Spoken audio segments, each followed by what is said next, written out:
Hello दोस्तों, नमस्कार। स्वागत है आप सभी का एक बार फिर से हमारे यूट्यूब चैनल रुद्रार्थ क्लासेस में।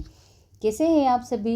आशा करती हूँ सभी अच्छे होंगे और आप सभी की रीट एग्ज़ाम की तैयारी अच्छी चल रही होगी। अगर आप दूसरे एग्ज़ाम की तैयारी कर रहे हैं किसी की, तो आपकी उसकी तैयारी भी अच्छी चल रही होगी। दोस्तों, आज हम लेकर आए हैं एक ऐसा टॉपिक जहाँ से बीच बीच में से ऐसे क्वेश्चन पूछे जाते हैं जो मतलब बहुत सारे बच्चे तो गलत कर देते हैं, या फिर जिनको थ्योरी पता होती है लेकिन जो फिक्स एग्जैक्ट जो आंकड़े पूछे जाते हैं या फिर जो एग्जैक्ट पूछा जाता है वो बच्चों को पता नहीं होता है।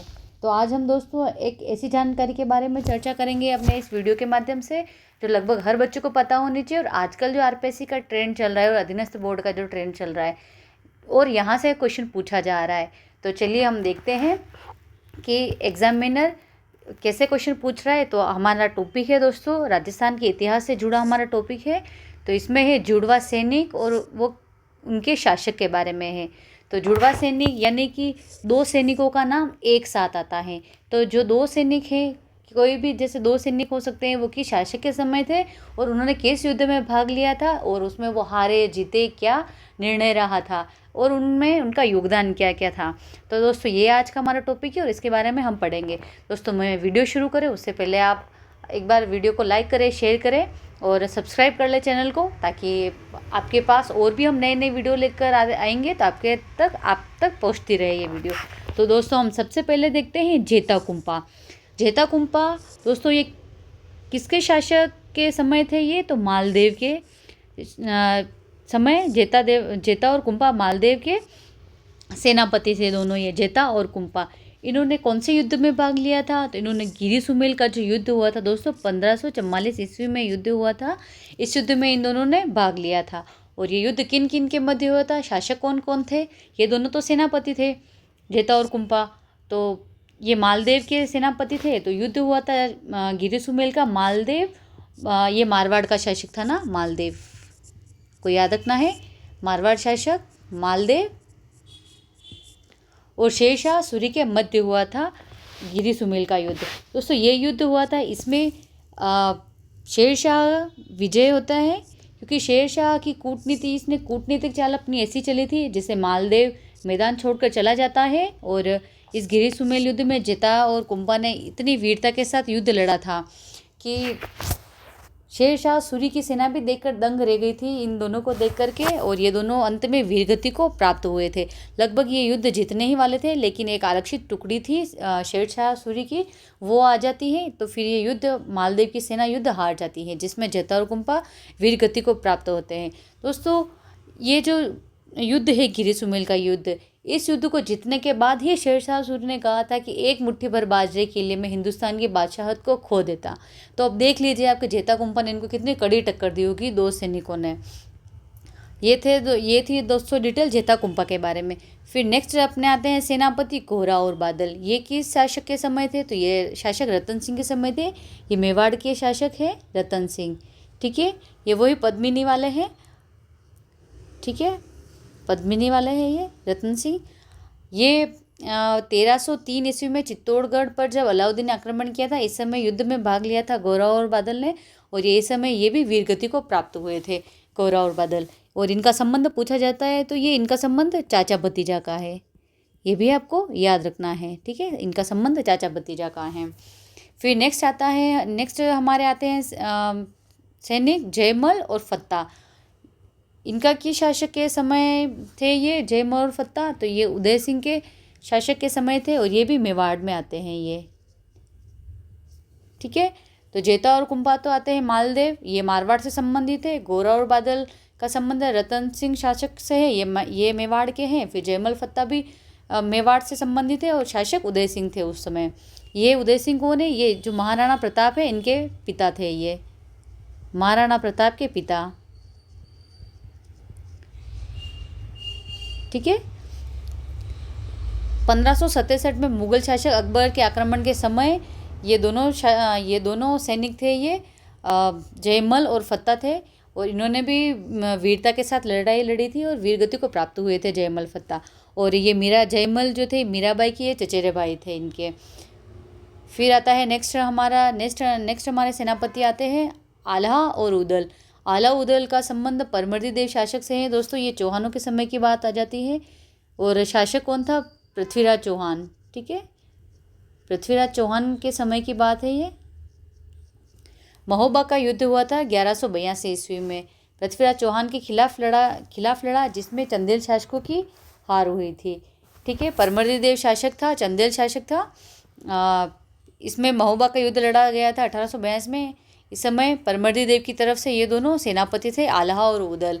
आज भी आल्हा और उदल लोक प्रचलित है, वहाँ पर इनके गीत गाए जाते हैं। फिर नेक्स्ट आता है बालक और मदन, ये मेवाड़ का शासक है। ये चैत्र सिंह के सेनापति थे बालक और मदन। नेक्स्ट सेनापति आते हैं रणमल और रतिपाल। रणमल और रतिपाल कौन थे? तो ये हम्मीरदेव के सेनापति थे। ये हम्मीरदेव कहाँ के थे? रणथंभौर के। रणथंभौर के शासक थे ये, रणथंभौर के। ठीक है, हम्मीरदेव। रणमल और रतिपाल ने विश्वासघात किया था, ये आपको याद रखना है। और हम्मीरदेव चौहान के सैनिक थे ये दोनों।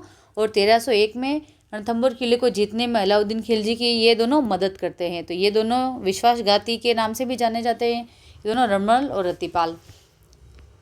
दोस्तों ये जो युद्ध है 1301 का, ये युद्ध है अलाउद्दीन खिलजी का है। ये जितने भी हम इन युद्ध के बारे में चर्चा ना करके हम पर्टिकुलर इन सैनिकों के बारे में पढ़ रहे हैं। ठीक है, सेनापतियों के बारे में पढ़ रहे हैं, तो आपको इनको ही अच्छे से याद रखना है। आपको इतना सा याद रखना है कि रणमल रतिपाल की शासक के समय थे तो हम्मीरदेव के समय थे। फिर नेक्स्ट आता है जेता देवड़ा, ये की शासक के समय थे तो कान्हड़ देव के समय थे। कहाँ का शासक था? ये जालोर का शासक था, कान्हड़ देव। ठीक है, और 1305 में अलाउद्दीन आक्रमण करता है जालोर पर, और कान्हड़ देव का ये दोनों जेता और देवड़ा सेनापति थे। और जेता और देवड़ा ने जो शाही सेना थी, अलाउद्दीन खिलजी की जो शाही सेना थी दोस्तों, इसको लूटा था जेता और देवड़ा ने, ये आपको याद रखना है। फिर नेक्स्ट आता है सातल और सोम वीर पवार, ये दोनों कहाँ किसके शासक के सेनापति थे? तो ये शीतल देव के थे, और ये शीतल देव सिवाना के थे, सिवाना के शासक थे। 1308 में अलाउद्दीन ने सिवाना अभियान करवाया और दुर्ग की जिम्मेदारी सातल और सोम के पास थी इस समय, और जौहर भी होता है इस समय। फिर नेक्स्ट आता है धन्ना और भिवा, ये मानसिंह शासक जो मारवाड़ शासक है का जो शासक है मानसिंह, ये जयपुर का नहीं, ये आपको याद रखना है, मारवाड़ का शासक है मानसिंह, उसके सेनापति थे धन्ना और भिवा। फिर आता है नुसरत खां और फिर आता है उलूग खां। नुसरत खां और उलूग खां ये अलाउद्दीन खिलजी के सेनापति थे दोनों, नुसरत खां और उलूग खां। इन्होंने रणथंभौर पर जब आक्रमण हुआ था तब भी इन्होंने अलाउद्दीन खिलजी की तरफ से युद्ध लड़ा था, तो ये आपको याद रखना है। नुसरत खां और उलूग खां अलाउद्दीन खिलजी के ये है सेनापति है, धन्ना और भिवा मानसिंह के, सातल और सोम शीतल देव के। दोस्तों नुसरत खां और उलूग खां के बारे में अभी हाल ही में आरपीएससी ने एग्ज़ाम करवाया था, आरपीएससी ने सेकंड ग्रेड का करवाया था एग्ज़ाम, तो इसमें ये क्वेश्चन पूछा है, नुसरत खां और उलूग खां के बारे में पूछा है। और नया क्वेश्चन बनता है धन्ना और भिवा किस शासक के सेनापति थे? तो आपको याद रखना है मारवाड़ शासक मानसिंह के थे। फिर आता है सातल और सोमवीर शीतल देव के, जेता और देवड़ा कान्हड़ देव शासक के, रणमल और रतिपाल हम्मीर देव के, बालक और मदन जैत्र सिंह के। ये भी एक नया क्वेश्चन बनता है। आल्हा और उदल परमर्दी देव के थे। उनको पृथ्वीराज चौहान ने ये कर देना है इसमें कि पृथ्वीराज चौहान के होंगे, नहीं, ये परमर्दी देव थे। परमर्दी देव और पृथ्वीराज चौहान के बीच युद्ध होता है यहाँ पर। ठीक है, महोबा का युद्ध 1182 में, ये क्वेश्चन भी पूछा गया है एग्जाम में, को याद रखना है। फिर आता है जयमल और फत्ता, ये उदय सिंह के सेनापति थे। फिर गोरा और बादल, ये रतन सिंह के सेनापति थे दोनों। फिर आता है जेता और कुंपा, ये मालदेव के शासक के दोनों सेनापति थे। तो दोस्तों ये था आज का हमारा वीडियो, प्रमुख शासक और उनके प्रमुख सेनापति, जो जुड़वा नाम आते हैं दो सेनापतियों के साथ में नाम आते हैं, उनके बारे में आज हमने ये डिटेल पढ़ी है। तो दोस्तों अगर आपको वीडियो अच्छी लगी है तो please like share comment and channel को सब्सक्राइब करें। हम आपके लिए और अच्छी वीडियोस लेकर आते रहेंगे। फिलहाल के लिए धन्यवाद, और ज़्यादा से ज़्यादा शेयर करें अपने ग्रुप में ताकि हमें भी अच्छा लगे और आपके लिए और भी ऐसे नए वीडियोस लेकर आते रहें। Thank you.